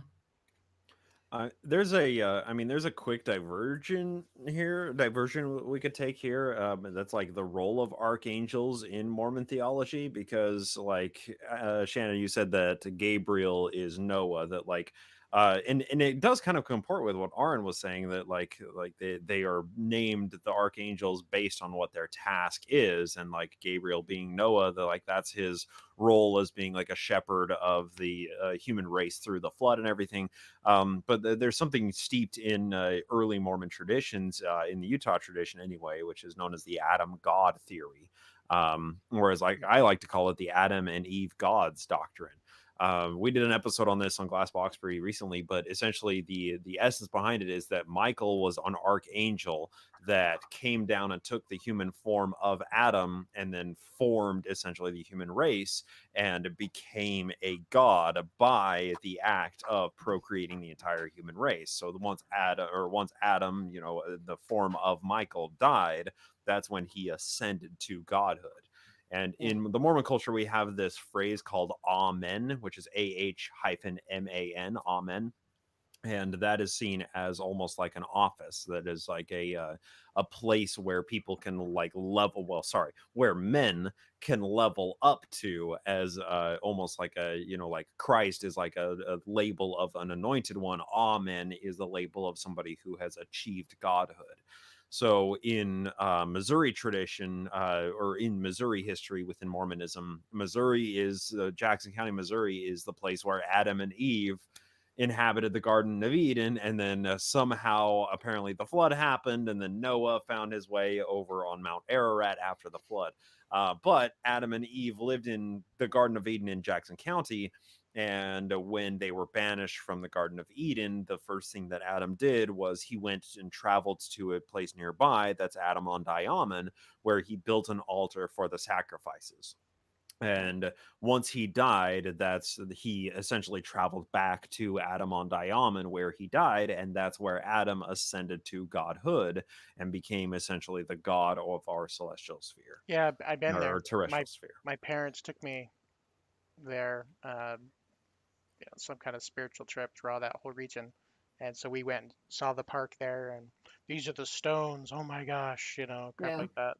I was there back in September. It's a cool spot. I mean, it's the middle of fucking nowhere in Missouri, but like it's a cool spot with like a nice grass patch, and then they got these 4 cornerstones of the temple that they were going to build in Adam on Diamond still in the ground there, and you can go and see the stones and read the plaques of what each of them symbolize, of like the Aaronic priesthood and the Melchizedek priesthood and so on and so forth. Yeah, it's a pretty interesting place. Got another comment from Anton Gomez, who I'm pleased that he sits in on the show. He was part of my Quran team. He says that Jesus is Raphael. Is that Islam tradition? Because I've never heard that before. That's not Mormon.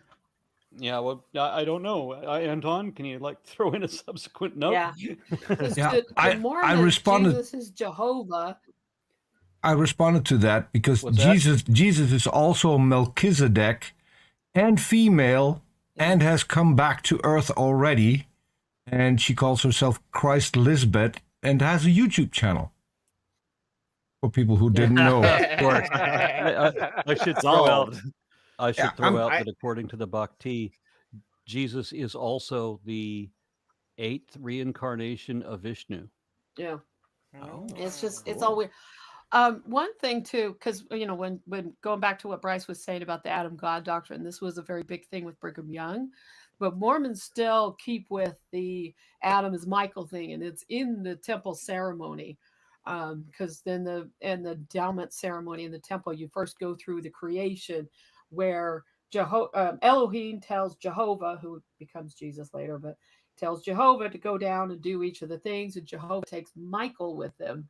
And then when it comes time to create man, then they say this is Michael, and he calls him Adam and all that shit. So anyway, that's still a big part of Mormonism, is Adam is Michael, Noah is Gabriel. They don't talk as much about it, but I believe Moses is Raphael, and on from there. But yeah, those things. So Anton throws in a subsequent note to follow up and clarify. He says that Jehovah's Witnesses say that Jesus is Raphael. For real. Interesting. Okay. Yeah, but then let me just throw out Baltazar 228 for $9.99 says, I'd call the Book of Mormon self-insert fan fiction, but the whole Bible and all of its spin-offs is self-insert fan fiction. Yep. And finally, we get to an important question. This is from Jav for $2. He says, so is Metatron an Autobot or a Decepticon? Oh my God. That is the easiest question to answer. It's something in theology. It's always Decepticon. Always, every single time. Yeah. I should point out. I should point out that in the next chapter, chapter 16, which is also Isaiah 6, we're going to discuss about the seraphim. Oh yeah. Good. I can't wait to hear about those. Right. I dated a girl who used seraphim as a stage name. Real quick, I do want to answer Balthazar's comment of the self-insert fan fiction stuff. It's like I said at either last week or the week or what? No, not last week. Week before last. The Book of Mormon is to the Bible what 50 Shades of Grey is to Twilight. Yeah, there you go. Right? It's all fan fiction. It's all some kind of thing. Stephanie Meyer, Mormon author, she used Book of Mormon scripture as an inspiration for her sparkly vampires. Yeah. And then Okay. we got a worst cult indoctrination film followed up by that. So books. I assume that everybody is good for what are we on? We're on chapter, what is it? 14, 16. 16. Yeah, we We'll crushed be three doing chapter chapters today. 16 Yes. 1 week from today, January 15th. I hope I can make it back from the Snake Appreciation Day in Longview, Texas. When are you not having Snake Appreciation Days? That's every day. That's Yeah, our just- calendar. Every single block is Snake Appreciation Day. I'm happy that my Hey, dumb joke sometimes- has remained with you. It's a good joke. It's not a Sometimes- dumb one. That's why it lasted, Tomer. I apologize for twisting your joke, Tomer, but I think all of us enjoy Snake Appreciation Day when we are away from theological theology beating us. Now it's There just you us go. beating ourselves. Mm. Oh, I'm sorry. Yeah, my wife pointed out that's not next week is not Snake Appreciation Day in Longview. That next week is Snake Appreciation Day in Oklahoma. Yeah. The next one in Longview is the 21st. So sorry. Okay. My wife had to clarify. Anyway, we're all good for that. Well, I see everybody next week. I think I will so. do my best. It's my daughter's birthday that weekend, so I don't know if they're going to come over Saturday or Sunday for Oh. it, but we'll see. Understood if We'll we see. missed you. And everyone, I get to announce it for real now. My daughter's pregnant. I'm going to Yay! have my very first grandchild in 5 months. So, Yay! yay. I'm so excited. Congratulations! Congratulations. Yes, I am so super excited. This is my only child, so these will be my only grandchildren, whatever she has, and this will be exciting. So, Well, congratulations. thank you. All right, Peter, take right. us out.